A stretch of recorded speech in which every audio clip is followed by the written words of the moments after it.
ছোট থেকে ভূতের প্রতি অবসেশন আমার ছোটবেলা থেকেই। আমাদের যখন মোটিভেশন লাগে তোমার ভিডিও দেখি, তোমার যখন মোটিভেশন লাগে তুমি কি করো? তোমার খিস্তি মারাটা যদি আমি গায়ে লাগিয়ে নিই এবং আমি যদি ভাবি যে আমি তোমাকে কি করে উল্টে খিস্তি মারবো, তাহলে আমার প্রেতকথার কন্টেন্টটা কে দেবে?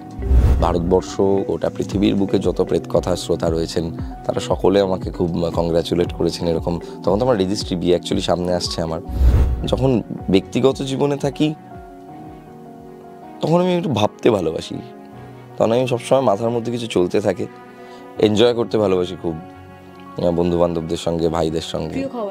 ওরকম মানে আমার খাবারের প্রতি ইন্টারেস্ট বড় কম। কোনো উপদেশ নেই, আমি আর কি উপদেশ দেওয়ার কে? একটাই কথা বলবো যে বি কনসিস্টেন্ট। তুমি তোমার কন্টেন্টের কনজিউমার নও, বা তুমি একটা ভিডিও বানাচ্ছ, জাস্ট দেখো মোবাইলে ভিডিও করার কন্টেন্ট বানানো ইজ এ ডিফারেন্ট থিং। লোকে এটা ভুল বুঝছে এখন। লোকে ভাবছে আমি মোবাইল অন করে বলে দিলাম আমি বিরিয়ানি খেতে এসেছি, বিরিয়ানিতে তেল ঢালছি বা বিরিয়ানিতে ঘি ঢালছি, this is a content. No, this is not a content. Content হচ্ছে সেটা যেটা মানুষ আজীবন মনে রাখে। আমরা যারা বাংলা ভাষায় কথা বলি কিংবা বাংলা ভাষাটা বুঝি, তাদের কাছে এই ব্যক্তিত্বের নাম খুবই পরিচিত। গলা শুনলেই বলে দেবেন যে ইনি কে। আর বেশি সকলের মনের মধ্যে অপেক্ষা রাখবো না, এই মুহূর্তে আমাদের সাথে বসে রয়েছেন গৌরব তপাদার। গৌরব দা, বাংলা হান্টে আপনাকে স্বাগত। Thank you for inviting me.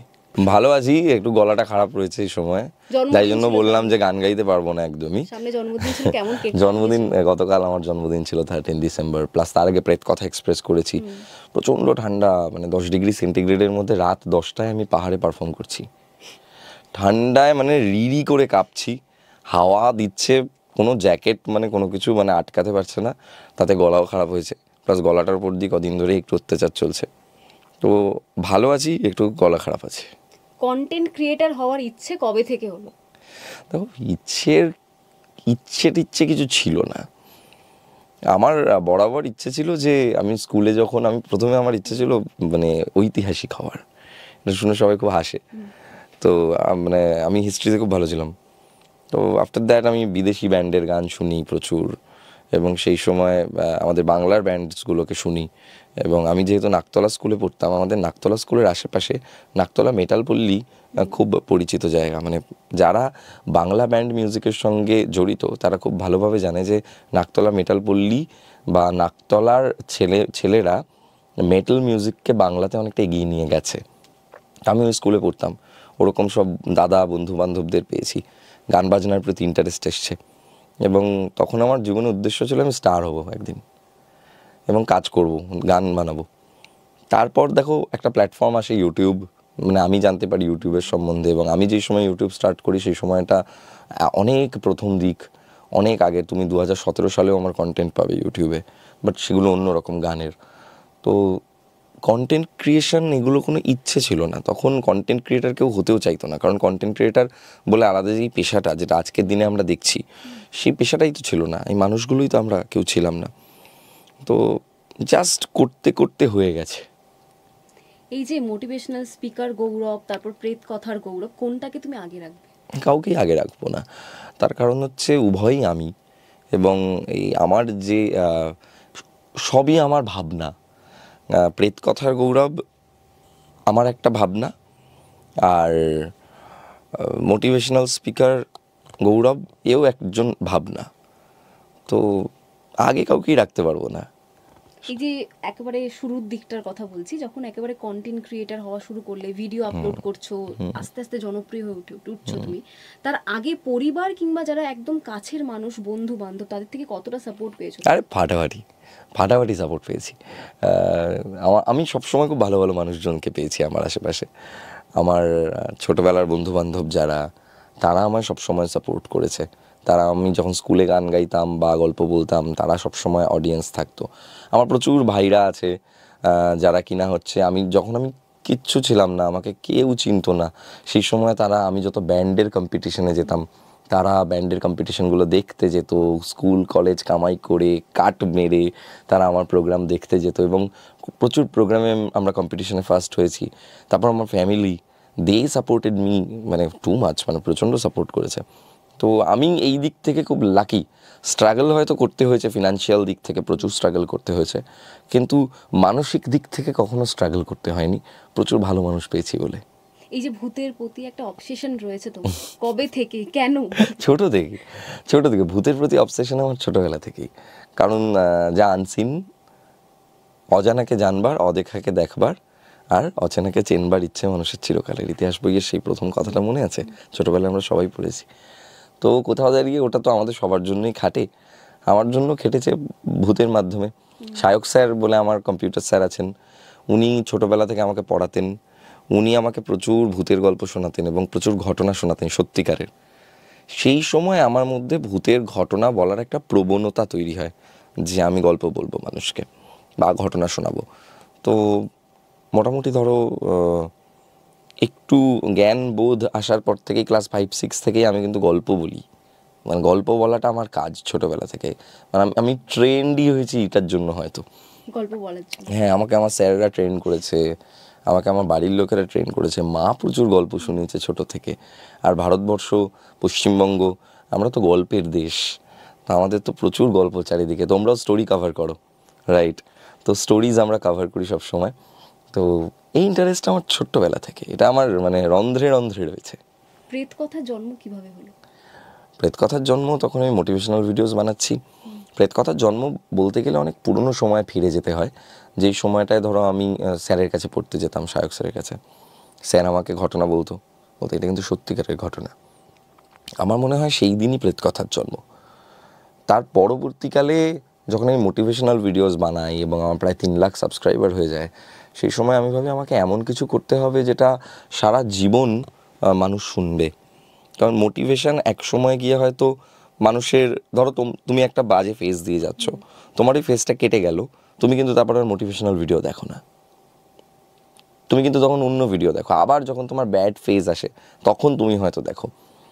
Motivational video তোমাকে একটা, মোটিভেশনাল স্পিকারদের একটা আলাদা ইমেজ তৈরি হয়, একটা ব্র্যান্ড ভ্যালু ক্রিয়েট হয় ঠিকই, কিন্তু যদি প্রফেশনের দিকে বলো তাহলে তখন আমার বয়সও কম এবং আমি তখন ভাবছি যে I have to earn money. Because মানে আমি খুব গরিব ঘর থেকে এসেছি, তো আমার কাছে একমাত্র মানে অস্ত্র হচ্ছে আমার গলার আওয়াজ। বুঝেছি? তাহলে আমি এক কাজ করি, আমি মানুষেরই গল্প মানুষকে শোনাই এবং যেগুলো সত্যিকারের ঘটনা হবে। তো তখন প্রেত কথার জন্ম এবং মানুষজন ঘটনা পাঠাতে শুরু করে আমাকে। আমি সেই ঘটনা মানুষকে শোনাই, তাদেরকেই শোনাই, তারা তাদের বাড়ির লোককে শোনায়, বন্ধুদেরকে শোনায়। এভাবে দেখতে দেখতে আজকে প্রেত কথা এই জায়গায়। আমাদের যখন মোটিভেশন লাগে তোমার ভিডিও দেখি, তোমার যখন মোটিভেশন লাগে তুমি কি করো? আমার যখন মোটিভেশন দরকার হয় আমি আমার স্যারের কাছে যাই। সায়ক স্যার বলে আমার যিনি স্যার রয়েছেন, আমার গুরু, তার কাছে আমি যাই। তিনি আমাকে অনেকটা বোঝেন। আমার যখন মোটিভেশন লাগে সেই সময় আমি নিজে প্রচুর নিজেকে সময় দিই, মেডিটেশন করি, কৃষ্ণর সাথে কথা বলি। গপু, হ্যাঁ, এই যে আমরা দেখতে পাচ্ছি যারা ভিডিও ক্রিয়েট করেন, কন্টেন্ট ক্রিয়েটারদের অনেক ট্রোলিংয়েরও শিকার হতে হয়। যেমন ফ্যান রয়েছে, তেমন খারাপ একটা যারা সবসময় রেডি রয়েছে ট্রোল করার জন্য। তো এই জিনিসগুলো কিভাবে হ্যান্ডেল করো তুমি? দেখো, হ্যান্ডেল করি না, কিচ্ছু করি না। আমার কাজ হচ্ছে ওই গীতার সেই কথা যে নিষ্কাম কর্ম করে যাও। আমি এটাতেই বিলিভ করি। আমায় তুমি কখনো দেখবে না যে হচ্ছে আমি 10 রকম অনুষ্ঠানে গিয়ে ভিড়ে গেছি বা গেছি। আমি এগুলো খুব একটা মানে আমি খুব একটা এগুলো করিই না। তার কারণটা, বা আমাকে তুমি দেখবে না 10টা স্টোরি দিতে প্রচণ্ড। তুমি শুধু দেখবে যে আমি আমার কন্টেন্টটাকে অন টাইম পোস্ট করি সবসময়। তার কারণ আমার মনে হয় যে দেখো, যখন তুমি কাজ করতে নামবে তখন তোমাকে আটকানোর মতো বহু মানুষ থাকবে। শুধু মানুষ কেন, তোমার নিজের চিন্তা ভাবনা সবার আগে তোমার শত্রু, যে তোমাকে তোমার কাজ থেকে আটকাবে। তুমি আমায় ট্রোল করছো, তুমি আমাকে খিস্তি মারছো, আমি কাজ করছি। তোমার খিস্তি মারাটা যদি আমি গায়ে লাগিয়ে নিই এবং আমি যদি ভাবি যে আমি তোমাকে কি করে উল্টে খিস্তি মারবো, তাহলে আমার প্রেত কথার কন্টেন্টটা কে দেবে? তো ট্রোলারদেরকে রিপ্লাই করা, যদিও আমাকে কখনোই খুব একটা বেশি ট্রোলড হতে হয়নি, খুব লেম রিজনে হয়তো কয়েকজন কিছু কিছু কারণে করেছে, তাতে আমার কিছু যায় আসে না। যে যা পারে তাদের হয়তো কন্টেন্ট ওটা, তারা যদি আমাকে নিয়ে ট্রোল করে বা আমার ভিডিও ইউজ করে তাদের যদি একটু ইনকাম হয়, ঘর চলে, চলুক না। দাদা, বিয়ের মতো এত শুভ কাজে তাতেও সমালোচনার শিকার হতে হয়েছিল, কিভাবে সামলে উঠেছিলেন ওই সময়টা? দেখো, সামলে ওঠার জন্য পরিবারই যথেষ্ট এবং আমার যে প্রেত কথার পরিবার আছে তারা আমাকে অনেক ভালোবাসা দিয়েছে। প্রেত কথার গোটা বাংলা ভারতবর্ষ, গোটা পৃথিবীর বুকে যত প্রেতকথা শ্রোতা রয়েছেন তারা সকলে আমাকে খুব কংগ্র্যাচুলেট করেছেন। এরকম তখন তো আমার রেজিস্ট্রি বিয়ে অ্যাকচুয়ালি সামনে আসছে, আমার রেজিস্ট্রির সময়টায় তারা সবাই শুভকামনা দিয়েছেন, মানুষজন আমাকে মেসেজ করেছেন, সবাই বলেছে যে যারা তোমাকে নিয়ে খারাপ কথা বলছে তাদেরকে পাত্তা দিও না, কান দিও না। দেখো, সামলে ওঠার জন্য এগুলো কি যথেষ্ট নয়? এত মানুষের ভালোবাসা, আমার ফ্যামিলি খুব সাপোর্ট করেছে, আমরা তখন পাহাড়ে ঘুরতে চলে গেছি, পাহাড় খুব সাপোর্ট করেছে, নেচার আমাদেরকে সাপোর্ট করেছে। সো আমাকে যেন কিছুই খুব একটা যায় আসে না, মানে এই নিয়ে আমার আর বলারও কিছু নেই, এই নিয়ে আমার কোনো অবজেকশনও নেই। পর্দার গৌরব আর ব্যক্তিগত জীবনের গৌরবের মধ্যে কি কি পার্থক্য রয়েছে? দেখো, ব্যক্তিগত জীবনের গৌরব কি বলবো, পর্দার গৌরব, পর্দার সামনে ক্যামেরার সামনে আমি যখন থাকি তখন তো আমি খুব একটা নিশ টপিকের উপর থাকি, তখন আমার কথা বলার ধরনটা হয়তো একটু অন্যরকম থাকে, তখন হয়তো আমি অনেক বেশি কনসিয়াস থাকি যে আমি কি বলছি, আমাকে দেখতে কেমন লাগছে। যদিও মানে সবসময় পেরে উঠি না, আজকাল আমি ব্যাপারগুলো নিয়ে আরেকটু বেশি সিরিয়াস হয়েছি। আর যখন ব্যক্তিগত জীবনে থাকি তখন আমি একটু ভাবতে ভালোবাসি, তখন আমি সবসময় মাথার মধ্যে কিছু চলতে থাকে, এনজয় করতে ভালোবাসি খুব, বন্ধু বান্ধবদের সঙ্গে, ভাইদের সঙ্গে। কিছু না ওরকম, মানে আমার খাবারের প্রতি ইন্টারেস্ট বড় কম, খুবই কম। ঘুরতে বেশ ভালো লাগে? হ্যাঁ, ঘুরতে ভালো লাগে। জিম করা হয় না, এখন করা হচ্ছে না, মেন্টাল জিম চলে, মেডিটেশন চলে, বাট এবার মনে হচ্ছে হেলথের দিকেও নজর দিতে হবে। জন্মদিন গেল, মানে বয়স বাড়লো একটু, তো হেলথের দিকে তো এবার একটু মানে ফোকাসড হতে হবে। কারণ দেখো, যখন আমার 23-24 বছর বয়স ছিল, আমি জানি না তুমিও হয়তো ওরকমই এজ গ্রুপের, হয়তো ওরকম টাইমে যখন বয়স ছিল সেই সময়টায় আমরা শরীরের উপর অনেক কিছু করতে পারি, এবং এখন আমার যেটা I am 28, আমি এই মুহূর্তে দাঁড়িয়েও আমি আমার শরীরকে যেমনভাবে ইচ্ছা খাটাতে পারি, কিন্তু এটা হয়তো লং টার্মে গিয়ে আমাকে ভোগাতে পারে। এটা আমি কদিন ধরে খুব সিরিয়াসলি ভাবছি। তো আমি এখন খাওয়ার দাওয়ারের প্রতি একটুখানি নজর দিচ্ছি, জিম এক্সারসাইজের প্রতি একটু নজর দেবো হয়তো এবার। তো হেলথ ইজ ওয়েলথ। দাদা, তুমি অনেকের আইডল রয়েছো যারা এখন এই কন্টেন্ট ক্রিয়েটর হওয়ার কথা ভাবছে বা সদ্য শুরু করেছে, তাদের জন্য কি উপদেশ? কোনো উপদেশ নেই, আমি আর কি উপদেশ দেওয়ার কে। একটাই কথা বলবো যে বি কনসিস্টেন্ট, প্রচণ্ড কনসিস্টেন্ট হও, যেই কাজটাই করছো সেই কাজটাকে মানে নিজের 100% দিয়ে করো। কাজ করার সময় অনেকেই অনেক কিছু বলবে, অনেকের অনেক মতামত থাকবে, সব কিছু নেওয়ার কোনো প্রয়োজন নেই। নিজেকে বিশ্বাস করো, নিজের ব্রেনে নিজের থট যেন খুব ক্লিয়ার থাকে যে তুমি কি করছো, কি করতে চলেছো, কি করতে চাও, এগুলো খুব ইম্পর্ট্যান্ট। আর অপরচুনিটি গ্র্যাব করো, নিজেকে আনলাকি বলে ভেবো না, নিজেকে লাকি ভাবো। আর ফালতু কন্টেন্ট ক্রিয়েট না করে ভালো কন্টেন্ট ক্রিয়েট করো, এমন কন্টেন্ট ক্রিয়েট করো যেটা তুমি একজন কনজিউমার হলে দেখবে। তুমি তোমার কন্টেন্টের কনজিউমার নও, বা তুমি একটা ভিডিও বানাচ্ছো, জাস্ট দেখো মোবাইলে ভিডিও করার কন্টেন্ট বানানো ইজ এ ডিফারেন্ট থিং। লোকে এটা ভুল বুঝছে এখন, লোকে ভাবছে আমি মোবাইল অন করে বলে দিলাম আমি বিরিয়ানি খেতে এসেছি, বিরিয়ানিতে তেল ঢালছি বা বিরিয়ানিতে ঘি ঢালছি, this is a content. No, this is not a content. Content হচ্ছে সেটা যেটা মানুষ আজীবন মনে রাখে।